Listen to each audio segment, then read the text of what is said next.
All right, so you just finished the lunge series. We're gonna sweep the arms high overhead to transition to the mat with a plank series, diving it down, stepping those feet back, finding a perfect plank. So one long line between the crown of the head and your feet, rocking those heels and those toes back and forth.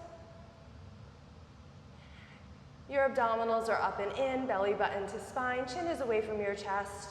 We're gonna move into hip dips in 3, in 2, and 1. Find stillness in that plank. Now dip the right hip down, lift it up, left hip down, lift it up. So really thinking about pointing that hip bone down to the mat and then pulling it back up to find your straightaway plank. We've got 6 here, 5 more, 4, in 3, we'll find that still plank, 2, and 1 here. So you can either hold this plank for 5, or if you want to take a quick child's pose, you can. In 3, we're coming into a side plank. In 2, in 1, we're going to pivot the body to the right, finding a side plank. If you're using the 5-pound weight, grab that weight now.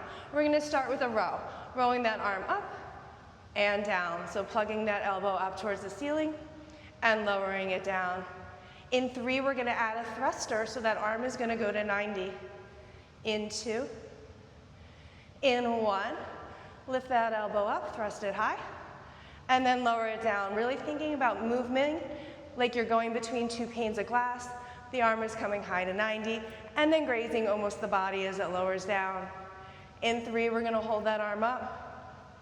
In 2, in 1, hold that arm up high, now pulse those hips up. Give me 6, 4, 2, 1. We're going to lower that weight down, find that straightaway plank. Again, you can hold here, or if you want to take a brief child's pose, you can. In 5, we're going to transition to the left.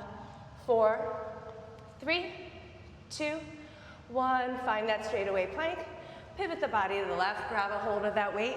Again, we're rowing that arm up and lowering it down. Really thinking about those lower abdominals pulling up and in. We don't want to be collapsing into that mat. In 2, let's add that thruster. In 1, lift that weight up, thrust it high, and then lower down. We've got 5. In 4, we'll move into those pulses. 3, 2, 1. Lift that weight up high. Let's pulse those hips up. Let's do 6, 4, 2, 1. Lower that weight down. Come into your straight plank for 4, for 3, for 2, for 1. Lower the knees down. Find your child's pose, and we've now transitioned to the mat for the rest of our series. Nice job.